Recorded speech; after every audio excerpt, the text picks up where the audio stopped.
Hello my dear friends, welcome back to my channel. कैसे हैं आप लोग? आई होप आप लोग बहुत अच्छे होंगे और आपकी पढ़ाई बहुत ही अच्छी चल रही होगी। आज हम लोग पढ़ने वाले हैं एच रसेल का द्वितारक सिद्धांत। जैसा कि आपको पता है कि हम लोग जो है मध्य प्रदेश वर्ग एक एग्ज़ाम का जो भूगोल सब्जेक्ट है उसको कवर कर रहे हैं और जिसमें हमारा यूनिट 1 चल रहा है। ठीक है। पृथ्वी की उत्पत्ति संबंधित हम लोग जो पहला चैप्टर उसको कवर कर रहे हैं और इसमें हम लोग का जो सिद्धांत है आज हम लोग पढ़ने वाले एच रसेल का द्वितारक सिद्धांत। ठीक है, इसको बाइनरी हाइपोथेसिस कहा जाता है। वेरी इंपॉर्टेंट, अच्छे से देखिएगा। अगर आपको इसका शॉर्ट नोट चाहिए तो आप टेलीग्राम चैनल ज्वाइन कर लीजिएगा, वहाँ पे आपको मिल जाएगा, मतलब ये PDF। तो चलिए फिर स्टार्ट करते हैं। एच रसेल का द्वितारक सिद्धांत, इसको बाइनरी हाइपोथेसिस कहते हैं, जो कि दिया गया था कब? 1937 में, 1937 में। बाइनरी हाइपोथेसिस कब आया था? 1937। एच रसेल का द्वितारक सिद्धांत, बाइनरी हाइपोथेसिस, 1937। ठीक है, इसको समझिएगा, इसमें बहुत इंपॉर्टेंट बातें कही गई हैं। ठीक है, जिससे पहले हम लोगों ने कुछ सिद्धांतों को पढ़ा था, उसमें आप लोगों ने देखा था कि बहुत सारे ऐसे सिद्धांत थे जिन्होंने ये बताया कि जो पृथ्वी की उत्पत्ति है 2 तारों से हुई है। ठीक है ना, क्योंकि हम लोग अद्वैतवादी पढ़ रहे हैं जिसमें 2 तारों से पृथ्वी की उत्पत्ति हुई है। तो जो एच रसेल का सिद्धांत है ये भी अद्वैतवादी सिद्धांत में आता है। 2 तारे मीन्स एक सूर्य और दूसरा एक विशाल तारा था। ठीक है, अब एच रसेल ने द्वितारक सिद्धांत में ये कहा कि एक सूर्य है और एक विशाल तारा है। ठीक है, लेकिन इन दोनों के बीच में एक साथी तारा भी है, यानी विशाल तारा का एक साथी तारा था और अचानक से ये घूर्णन करते करते करते करते अपने साथी तारे से टकरा जाता है और साथी तारे का जो कुछ मतलब ये भी परिभ्रमण कक्ष, इसका परिभ्रमण कक्ष है, तो ये भी गोल गोल घूम रहा था और ये भी घूर्णन करते करते दोनों आपस में आके टकरा जाते हैं। टकराने के बाद जो साथी तारा होता है इसके बहुत सारे टुकड़े जो होते हैं टूट करके फैल जाते हैं। ठीक है, और यही जो छोटे छोटे टुकड़े होते हैं वही हमारे ग्रह बनते हैं। ठीक है, इनका कहना ये है। तो आइए समझते हैं हम लोग। जीन्स की परिकल्पना से 2 बातें प्रमाणित। इससे पहले हम लोगों ने जीन्स परिकल्पना को देखा था, हाँ, उन्होंने भी बताया था कि 2 तारों से इसकी उत्पत्ति हुई है, लेकिन बहुत सारी ऐसी बातें थी जो अभी तक प्रमाणित नहीं हो पाई थी। अगर आप लोग वो वाला वीडियो नहीं देखें तो उस वीडियो को ज़रूर देखें। ठीक है, जीन्स की परिकल्पना से 2 बातें प्रमाणित नहीं हो पा रही थी। पहली, सूर्य तथा ग्रहों के बीच की वर्तमान दूरी कितनी है, मतलब कि एक्चुअल में सूर्य और ग्रहों के बीच की दूरी कितनी है। उन्होंने बस इतना बताया था कि दोनों आपस में आके टकराए थे, लेकिन आगे क्या दूरी थी, क्या थी, वो सब क्वेश्चन मार्क ही रह गया, तो उसका पता नहीं कर पाए। तो सूर्य तथा ग्रहों के बीच की वर्तमान दूरी के बारे में भी इन्होंने बताया। ग्रहों के वर्तमान कोणीय आवेग की अधिकता, इसी को समाधान करके रसेल ने द्वितारक परिकल्पना दी। यानी कि मतलब कि उस जो पिछला वाला जीन्स परिकल्पना थी उन्होंने बताया था, मतलब कि इनकी दूरी का पता नहीं बता पाए थे, दूरी नहीं बता पाए थे, और उसके कोणीय आवेग की अधिकता उन्होंने बताया था। तो इन्हीं 2 बातों को जो रसेल महोदय थे इन्होंने 2 बातों में सुधार करके आगे इन्होंने बताया। इन्होंने क्या कहा? इन्होंने कहा आदिकाल में सूर्य के पास ही 2 तारे थे, मतलब आदिकाल में पहले से ही सूर्य के पास 2 तारे थे, एक तो उनका विशाल तारा और एक और साथी था विशाल तारा का। ठीक है, किसका कहना है? रसेल महोदय का कहना। अभी तक आपने जितने भी थ्योरी पढ़ी है वो किसी थ्योरी में ये अभी नहीं बताया गया कि विशाल तारा का भी एक साथी था। ये पहली बार रसेल महोदय ने कहा कि जो कुछ भी अभी तक सिद्ध हुआ है उसका कारण है कि क्योंकि जो सूर्य था और एक विशाल तारा था उसका भी एक साथी हुआ करता था। ठीक है, ये किसने कहा? रसेल महोदय ने कहा। तो आदिकाल में सूर्य के पास 2 तारे थे, साथी तारा एवं विशाल तारा। दोनों की परिक्रमा दिशा एक दूसरे से विपरीत। यहाँ पे 2 जो है दोनों होगा, दोनों की परिक्रमा दिशा एक दूसरे के विपरीत थी। मतलब ये जो परिक्रमा करते थे, जैसे मान लीजिए ये सूर्य है ना, तो ये सूर्य ऐसे घूम रहा है, तो जो विशाल तारा है वो ऐसे घूम रहा है। तो दोनों की परिक्रमण जो दिशा थी वो क्या थी? एक दूसरे के विपरीत थे बिल्कुल।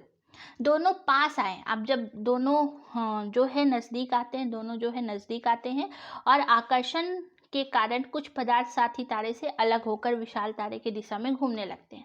समझिए, जैसे कि हमने बताया था आपको इसी डायग्राम में, इन दोनों की परिक्रमण कक्ष बिल्कुल ये इनका कहना है कि दोनों का, यानी साथी तारे का परिक्रमण कक्ष ऐसे है तो विशाल तारे का परिक्रमण कक्ष ऐसे है। अब ये दोनों ऐसे घूमते घूमते क्या हुए, ये दोनों आपस में आके टकरा गए, और टकरा गए तो जो साथी तारा था इसके कुछ धूल के कण जो होते हैं अपनी जगह से हट जाते हैं, दूर चले जाते हैं, ठीक है ना, दोनों के टकराने के बाद।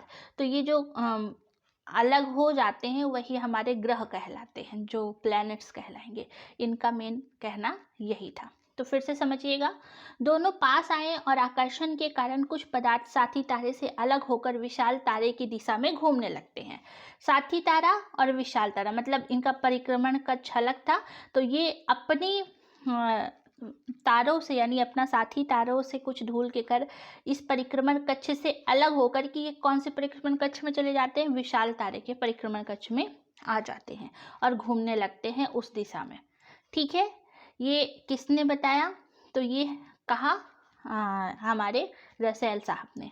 और ये आगे चलकर इन्हीं पदार्थों से ग्रहों का निर्माण होता है। ये जो बचे हुए पदार्थ थे ना, इन्हीं पदार्थों से, मतलब ये जो साथी तारा था और एक विशाल तारा था, और ये साथी तारों से जो ये कक्ष में चले जाते हैं छोटे छोटे धूल के कण, तो यही धूल के कण जो है ग्रहों का निर्माण करते हैं, ये इनका कहना था। तो बस इतनी सी बात इनके थ्योरी में आपको याद रखनी है। ठीक है, इन्होंने एक विशेष बात ये भी दी है कि बल्कि जो सूर्य है, सूर्य के साथ ही दो तारे थे और ये आपस में टकरा जाते हैं और धूल के कण अलग हो जाते हैं, जिसके कारण से ग्रहों का निर्माण होता है। That's it. बात समझ में, एकदम टू द पॉइंट याद रखना है। मेन आपको नाम याद रखना है, डेट याद किस और क्या हुआ था, बस। तो आई होप आपको पहला वाला सिद्धांत समझ में आ गया होगा। अब हम लोग चलते हैं नोवा सिद्धांत। ठीक है, नोवा सिद्धांत। नोवा सिद्धांत इसको फ्रेड हॉयल एवं लिली लटन, मतलब नोवा सिद्धांत जो है किसने दिया था, फ्रेड हॉयल एवं लिली लटन ने दिया था। कब दिया था, 1939 में। कब दिया था, 1939 में दिया था। ठीक है ना, याद रखिएगा। नोवा सिद्धांत को किसने दिया, फ्रेड हॉयल और लिली लटन ने दिया। कब दिया, 1939। एक तरफ सूर्य थे और एक तरफ उनका विशाल साथी था, यानी विशाल तारा था। ठीक है, घूर्णन गति कैसे आई, उपग्रहों का निर्माण आखिर कैसे हो गया, नोवा सिद्धांत में जो है घूर्णन गति कैसे आ गई, मतलब ये कैसे, ये जो छोटे छोटे टुकड़े हैं वो घूम रहे हैं, कैसे उपग्रहों का निर्माण हुआ, ये क्वेश्चन मार्क था, इसी के बारे में इन्होंने बताया। चलिए आगे समझते हैं। सूर्य के अलावा दूसरा तारा उपस्थित था। ठीक है, किसी कारणवश अन्य तारों में विस्फोट हुआ, जिसे नोवा तारा कहा गया। मतलब किसी कारण से, इनका कहना ये था कि जैसे हमारा एक विशाल तारा हो गया और एक सूर्य हो गया, तो किसी कारणवश अन्य तारों में विस्फोट हो जाता है। जो अन्य तारे थे, यानी विशाल तारा के अलावा एक जो ये बीच वाला एक छोटा पड़ोसी तारा था जो, ठीक है ना, उसका साथी, इसमें अचानक से विस्फोट हो गया। विस्फोट हुआ और वही छोटे छोटे बहुत सारे, इनका मतलब सिर्फ कहने का ये था कि ये भ्रमण करते हुए, जिस प्रकार से रसेल महोदय ने कहा था कि भ्रमण करते हुए दूर नहीं गए, बल्कि जो साथी तारा था उसमें विस्फोट हो गया, और विस्फोट होने के बाद यही नोवा तारा कहलाया, और ठीक है ना, ग्रहों का निर्माण हुआ। विस्फोट के पश्चात, मतलब जब वो जो एक तारा था उसमें विस्फोट हुआ, विस्फोट के पश्चात इसका अधिकांश भाग सूर्य की ओर चला। अब इनका कहना है कि जो विस्फोट हुआ और अधिकांश भाग कहाँ चला गया, सूर्य की तरफ। कालांतर में से इस पदार्थ का शीतलन हुआ, और जब वो पदार्थ ठंडे हो गए और संघनन एकत्रीकरण से ग्रहों का निर्माण हो जाता है। यह नोवा विस्फोट में कहा गया। देखिए, जैसे मान लीजिए एक सूर्य है और ये नोवा तारा है, इनके कहने का मतलब ये दो तारे हैं, ठीक है ना, एक सूर्य और एक इनका तारा। तो ये जो नोवा तारा था इसमें अचानक से विस्फोट हो गया। ठीक, विस्फोट हुआ नोवा तारा में। जब नोवा तारा में विस्फोट हुआ तो ये जो है नाभिक केंद्र मतलब वो तारा था, तो जहाँ से विस्फोट हुआ वो नाभिक केंद्र कहलाया। और ये धीरे धीरे धीरे धीरे धीरे बढ़ते हुए किधर चले जाते हैं, ये चले जाते हैं सूर्य की तरफ। ठीक है, और सूर्य की तरफ ये जाते हैं तो बाद में ठंडे हो जाते हैं, और ठंडे होने के बाद सूर्य जिस प्रकार से अपनी अपनी ही जगह पर घूम रहा था, उसी प्रकार से ही उसके आसपास यही नाभिक जो विस्फोट हुआ था उसके जो धूल के कण हैं ये भी ऐसे आसपास घूमने लगते हैं सूर्य के। ठीक है, और जब जो सॉलिड पार्ट था वो ठंडा हुआ, और जब ठंडा होने के बाद क्या होता है, ये ग्रहों का निर्माण हो जाता है। इसमें थोड़ी सी चीज़ें स्पष्ट हो रही हैं।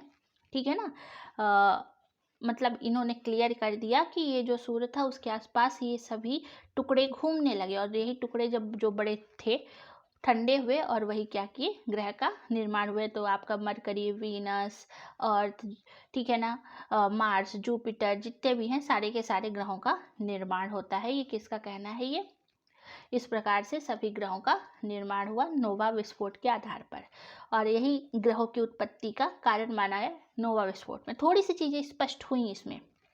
ठीक है, लेकिन इन्होंने बस इतना बता दिया कि सूर्य के अलावा एक तारा था, जो कि इन्होंने गलत, क्योंकि हम लोग बिग बैंग थ्योरी में पढ़ेंगे मेन चीज़ है कि एक पूरी पृथ्वी एक विशाल मतलब पूरा ब्रह्मांड एक गोला था, उसमें विस्फोट हुआ।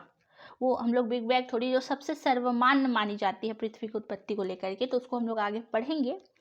लेकिन जैसे इन्होंने बताया, इनकी बातें भी कुछ कुछ ठीक लग रही हैं, हाँ बिग बैंग थ्योरी से मैचिंग कर रही हैं। लेकिन थोड़ी सी दिक्कत ये है कि इन्होंने बोल दिया कि सूर्य है, सूर्य के अलावा एक तारा था जिसको नोवा तारा कहा इन्होंने, उसमें विस्फोट हुआ और ये सूर्य के चारों तरफ ये आए, सूर्य की तरफ आए, और वो उनके टुकड़े और आकर के घूमने लगे, और घूमने के बाद ये क्या करने लगे, ये जो है ठंडे हुए, और जो बड़े टुकड़े थे वो ठंडे हुए और ग्रहों का निर्माण किए। इसी को बोलते हैं नोवा। होयल ने दिया था नोवा विस्फोट। समझ आई बात, नोवा सिद्धांत। ठीक है, तो फिर से समझिए एक बार।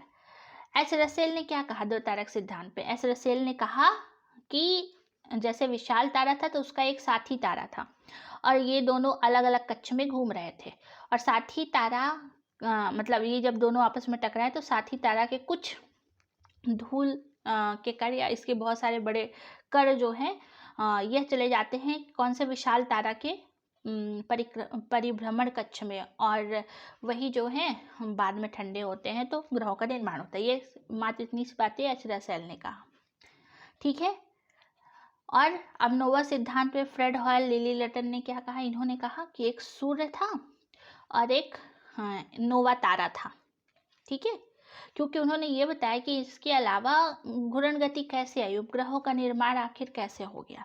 ठीक है, तो ये जो तारा था ये आपस में घूम रहे थे, और ये घूमते घूमते कहाँ जाते हैं, मतलब कि अचानक से पहले इसमें विस्फोट होता है, नोवा जो तारा था उसमें विस्फोट होने के बाद जो है यह सूर्य के नज़दीक आए। ठीक है, सूर्य के नज़दीक आए, और सूर्य के नज़दीक आते ही और ये धीरे धीरे धीरे सूर्य की कक्षा में घूमने लगे, और घूमते घूमते घूमते ये बाद में ठंडे होते हैं। इस तरीके से ठंडे हुए, और ठंडा होने के बाद जो है इस तरीके से ग्रहों का निर्माण हुआ। ठीक है, यही है आपका नोवा विस्फोट, होयसल ने दिया था, याद रखिएगा, बहुत बहुत महत्वपूर्ण है। अब चलते हैं, आप लोग को एकदम टू द पॉइंट पढ़ा रहे हैं, इधर उधर कोई भटकाव नहीं, एग्जैक्टली जितना एग्जाम में पूछा जा सकता है। क्योंकि आप देखिए ना, बहुत ज़्यादा आपको डीप पढ़ना ही नहीं है ना, जितना एग्जाम में है उतना ही पढ़ना है, बहुत ज़्यादा पढ़ने की जरूरत ही क्या है। ठीक है, तो आपको इतनी सी बातें याद रखनी है। मेन आपको याद रखना है कि वो थ्योरी का रिजल्ट क्या था, वो थ्योरी किस चीज़ से संबंधित थी, नाम और उसके डेट, और साथ ही साथ अगर उससे रिलेटेड उनके जो हमारे साइंटिस्ट नेम है वो, बस। अब चलते हैं अगली थ्योरी, इसको हम कहते हैं अंतरतारक धूल परिकल्पना। अंतरतारक धूल परिकल्पना ऑटो स्मिथ ने दिया था। कब दिया था? 1943 में। कब दिया? 1943 में दिया था। इंटरसेटलर डस्ट हाइपोथेसिस कहा जाता है इसको। क्या कहते हैं? इंटरसेटलर डस्ट हाइपोथेसिस। कब दिया था इन्होंने? 1943 में दिया था। अंतरतारक धूल परिकल्पना, ठीक है ना। अब देखिए, ऑटो स्मिथ ने दिया, ये रूस के थे, ठीक है, रशिया के थे ये ऑटो स्मिथ महोदय। और इन्होंने ग्रहों की उत्पत्ति गैस और धूल कणों से बनाई। इन्होंने बोला कि जो ग्रह हैं उसकी उत्पत्ति किसी टुकड़े से नहीं बल्कि गैस और धूल के कणों से हुई है, इसलिए इसका नाम भी पड़ा अंतरतारक धूल परिकल्पना, क्योंकि धूल और गैस से ग्रहों की उत्पत्ति मानी है इसी वजह से।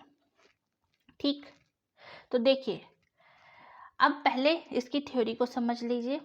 पहले ना आप इसको देख लीजिए, इन्होंने सिर्फ इतनी सी बात कही है कि गैस और धूल, मतलब एक तरफ सूरज है, ठीक है, और एक तरफ कोई तारा वारा है, ठीक है। अचानक से जो है क्या होता है, यह जो होता है ये गैसीय बल कार्य करता है इसके बीच में, यानी इन दोनों के बीच में एक गैसीय बल कार्य कर रहा था, जिसके कारण से यह गैस जो है और ये धूल के कण हैं सूर्य के नज़दीक आए और सूर्य के कक्षा में घूमने लगे, ठीक है, इस तरीके से, और घूर्णन गति आ गई। ये जो ग्रहों में भी जब ये कक्षा में घूमने लगे तो वो जो ग्रह थे, जो धूल के कणों से बने हुए ग्रह थे हमारे, इसी सूर्य के साथ घूमने लगे, और इस तरीके से जो हमारे 8 प्लैनेट है, पहले तो 9 थे, प्लूटो भी था, तो 9 प्लैनेट का निर्माण होता है। ये किसका कहना था, ये ऑटो स्मिथ का कहना था, क्योंकि इन्होंने बताया कि गैस और धूल कणों से इसकी उत्पत्ति मानी गई है,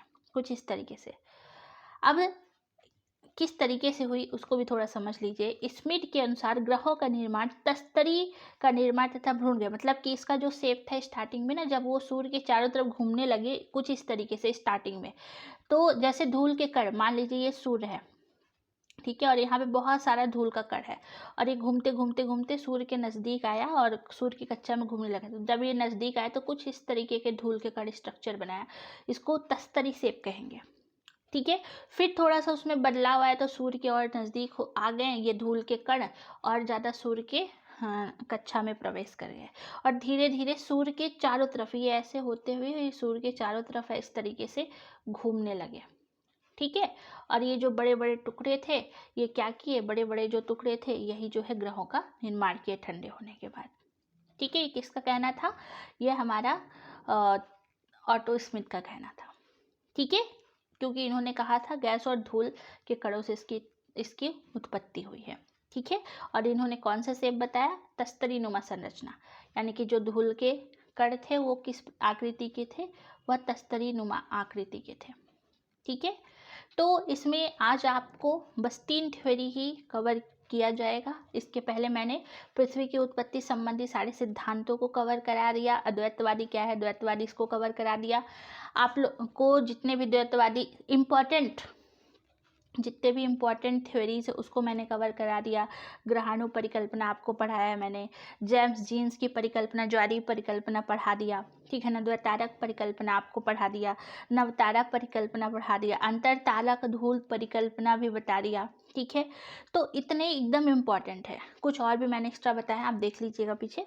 तो ये जो है एक बहुत इम्पॉर्टेंट थ्योरी अब जाके पढ़नी है, जो कि हम लोग अगले वीडियो में पढ़ेंगे, जो कि बिग बैंग थ्योरी, ठीक है। बिग बैंग थ्योरी क्योंकि वही सबसे सर्वमान्य, अब इतने सारे लोग साइंटिस्ट लोग आए, रिसर्च किए, अपनी अलग अलग थ्योरी इन्होंने दिया, ठीक है, लेकिन सबसे सर्वमान्य थ्योरी जो है ना, बिग बैंग थ्योरी को मानी जाती है, ठीक है, जो अद्वैतवादी परिकल्पना थी। बिग बैंग थ्योरी को जो है हम लोग नेक्स्ट वीडियो में पढ़ेंगे। एक छोटा सा बच्चा, मतलब छोटा सा, बहुत छोटा ना ही कह सकते हैं, एक टीनेजर का बच्चा आता है, उसने बिग बैंग थ्योरी दी अचानक से, और सर्वमान्य थ्योरी उसी को साबित किया गया, ठीक है, उसको हम लोग नेक्स्ट वीडियो में पढ़ेंगे।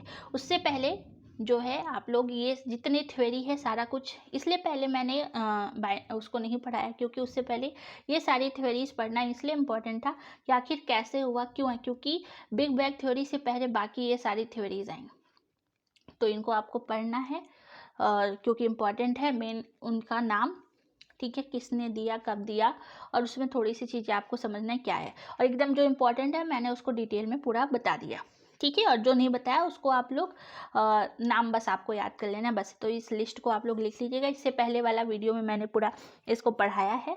अब हम लोग बिग बैंग थ्योरी पढ़ेंगे, तो आप तैयार रहिएगा अगले वीडियो के लिए। तो मिलते हैं फिर नेक्स्ट वीडियो में। इस तरीके से हम आपका पूरा ज्योग्राफी का लगभग सिलेबस कवर करा देंगे, मतलब पूरा ही कराएंगे, पूरा यूनिट वाइज हाँ, हर एक टॉपिक को लेकर के पूरा ज्योग्राफी का सिलेबस जो है कवर होगा। आप लोग टेंशन नहीं लीजिएगा, सारे सिलेबस को कवर करा दिया जाएगा, ठीक है। लेकिन एक एक टॉपिक या एक एक यूनिट करके चला जाएगा, ठीक है। तो फिर मिलते हैं नेक्स्ट वीडियो में। कोई भी क्वेश्चन हो नीचे कमेंट में ज़रूर बताइए। अगर आपको ये PDF चाहिए तो हमारा टेलीग्राम चैनल है द लर्निंग, उसको ज्वाइन कर लीजिए। और कोई भी डाउट है नीचे कमेंट में बताइएगा। अगर आपको वीडियो पसंद आया तो लाइक ज़रूर करिएगा। हम आपके लिए मेहनत कर रहे हैं, तो थोड़ा सा आप सपोर्ट करिए, ठीक है। मिलते हैं नेक्स्ट वीडियो में। Thank you so much. जय हिंद।